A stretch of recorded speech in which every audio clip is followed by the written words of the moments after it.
আসসালামু আলাইকুম, কেমন আছেন সবাই? চলে এসেছি বিয়ে খেতে। আর বাসায় এসেই দেখি আম্মা রান্নাবান্না একদম সব কিছু কমপ্লিট করে রেখে দিয়েছে। যেহেতু আগামীকাল থেকে হলুদের অনুষ্ঠান শুরু, আজকে আমরা একদিন আগেই এসেছি কারণ বইয়ের টুকটাক অনেক কিছু ডালা টালা গুছাইতে হবে। আর এই দিকে আম্মা রান্না করেছে সিম আলু ভাজি, মুরগির মাংস আর সালাদ কেটে রেখেছে অনেকগুলা। আর আলু ঘাটি করেছে। উত্তরবঙ্গের আলু ঘাটিটা খুবই মজার একটা জিনিস, আমার কাছে মনে হয় এটা জানে না এখন আর কেউই নাই, কারণ উত্তরবঙ্গের আলু ঘাটি মানেই একটা ইমোশন হয়ে গিয়েছে উত্তরবঙ্গের মানুষের কাছে। আর এটা খেতে অনেক মজাও লাগে। আলু ঘাটি দিয়ে অনেক মজা করে ভাত খাওয়া যায়। তো যাই হোক, আম্মা সবগুলা রান্না কমপ্লিট করে রেখেছে। আজকে টুকটাক কাজ আছে আমাদের, অনেক কেনাকাটা টুকটাক বাকি আছে সেগুলো আজকে কমপ্লিট কর। এইদিকে আমি তো সবার আগে চলে এসেছি, যেহেতু এখন আমি কাছে থাকি এই জন্য আমি অনেক আগেই চলে এসেছি। যাই হোক, মেজো আপু বড় আপু ওরাও আসছে। আর এদিকে আব্বা মুরগি কাটতেছিল মানে জবাই করতেছিল, যেহেতু আগামীকালকে অনেক মানুষ হবে। দুপুরে কি বলে গায়ে হলুদের দিনও অনেক মানুষ হবে।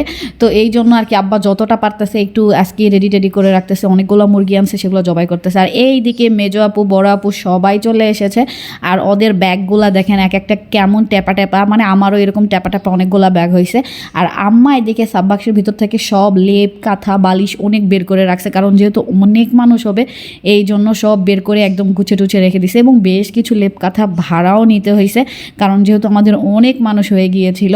আর এইদিকে প্যান্ডেলের কাজ চলতেছে। বরকে যেহেতু আমরা বসাবো, গায়ে হলুদ মাখাবো। আর আমরা কোনো কমিউনিটি সেন্টারে বিয়েটা হচ্ছে না, একদম সম্পূর্ণই আমাদের বাসায় হইতেছে শুরু থেকে শেষ পর্যন্ত।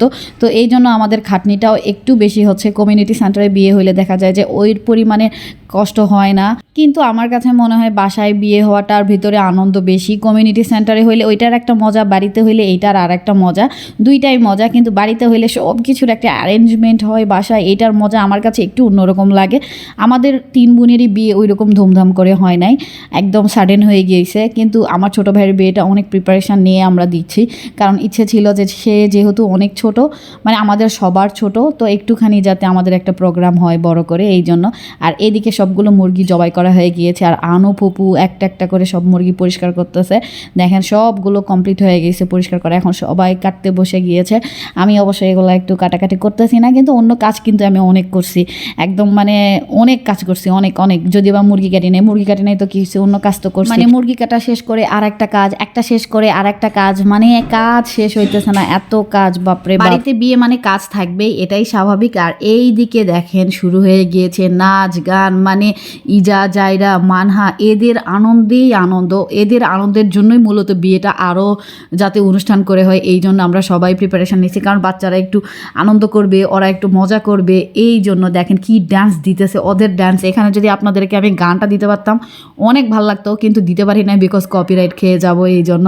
আর পুরা বাড়িটাকে সাজানো হয়েছে। আব্বার অনেক ইচ্ছা ছিল পুরা বাড়িতে যাতে একটু লাইট টাইট জ্বলে, মানে আমার আব্বা অনেক খুশি একদম।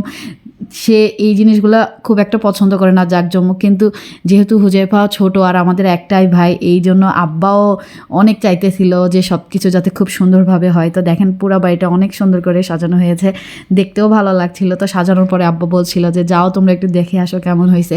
তো আমরা দেখতে এসেছি, এইদিকে দেখলাম অনেক সুন্দর লাগছিল।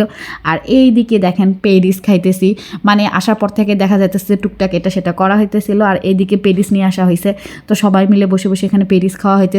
আর আমাদের আক্কেলপুরে স্টেশনে ওখানে একদম বন্দিয়া, তারপরে বুট এগুলা পাওয়া যায় সব সময়। আর এগুলা সব কিছু একসাথে মাখায় খেতে যে কি একটা মজা লাগে আপনাদের কি বলবো। তো সবাইকে এখানে মাখানোর পরে একটু একটু করে দেওয়া হচ্ছিল।